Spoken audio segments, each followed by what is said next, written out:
أينما كنا أينما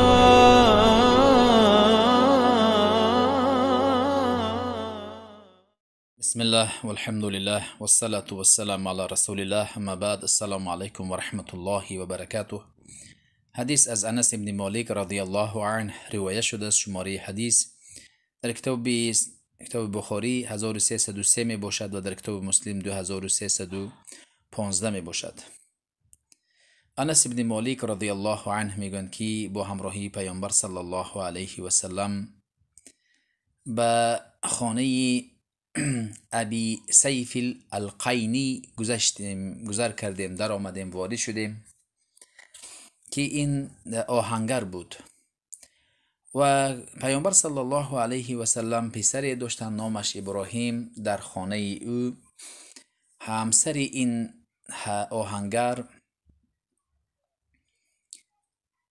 ابراهیم پسری پیامبر صلی الله علیه و سلم را دایگی میکرد، شیر میداد.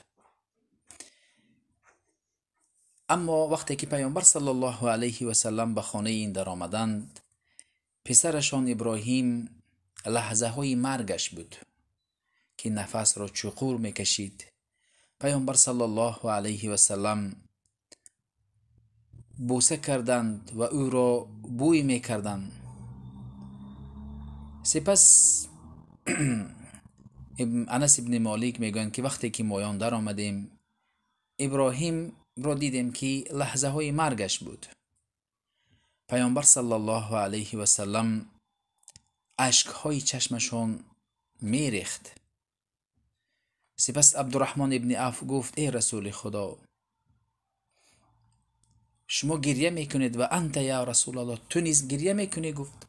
پیامبر صلی الله علیه و سلم گفتند: یا ابن عوف انها رحمت. این اشک چشم، گفتند ای عبدالرحمن، این اشک چشم رحمتی از جانب الله می باشد. ثم اتبعها بالاخرى فقال: ان العين تدمع والقلب يحزن ولا نقول الا ما يرضى ربنا وإنا بفراقك یا ابراهیم لمحزونون. سپس پیامبر صلی الله علیه و سلم گفتند: چشم گریه می کند، دلها غمگین می شود، اما ما هنگامی که سخن می کنیم و آنچه که الله راضی است او را می گوییم. گفتند ای ابراهیم پسرم، من از جدا شدن به تو، از فراقت ما غمگین هستیم. در حقیقت پیامبر صلی الله علیه و سلم مصیبت های بسیار دیدن در این دنیا. حتی نبیرهشان زینب گفته بودیم وفات کرد، دخترهایشان، فرزندهایشان همش وفات کرد و در حالی که در قید حیات بودند از وطن بی وطن بدرغه شدند. و حتی پسرشان ابراهیم نیز وفات کرد، داغی فرزند دیدند. بنابراین ما در هنگامی که ماتم زده میشویم، مصیبت میبینیم، برادرها، پدر و مادر را وفات میکنند، در این حالت مایان باید صبر پیشه بکنیم. وقتی که پیامبر صلی الله علیه و سلم یک شخصی را دیدن که در نزد قبرستان گریه میکرد، پیامبر گفتند از خدا بترس، ناراضگی بیان نکن. سپس این زن گفت: تو از من دور شو، تو مثل من مصیبت ندیدی. اما این زن نمیدونست که این پیامبر است. سپس به او گفتند که این پیامبر خدا است. سپس او به نزد پیامبر آمد، گفت: من ندونستم که تو بودی ای رسول خدا. پیامبر گفتند: این صبری که سزاوار مدح استایش است، همان صبری که در اولین بار، نخستین بار این مصیبت شما رو می آید، شما صبر پیشه بکنید و چیزی نگوید. انما الصبر فی صدمة الاولى. پیامبر صلی الله علیه و سلم پسری مبارکشون رو بوسه میکردن و گریه میکردن، اشکهای چشمشون میریخت، اما داد و فریاد نمیزدن. اما امروز شخص ها روبروی های خود میزنند و پیراهن های خود را میدرانند و دعوا میکنند و داد و فریاد میزنند. در حقیقت پیامبر گفتند آنها از مسلمان های کامل ایمان نیست. لیس منا من لطم الخدود و شق الجیوب و دعا بدعوى الجاهلیه.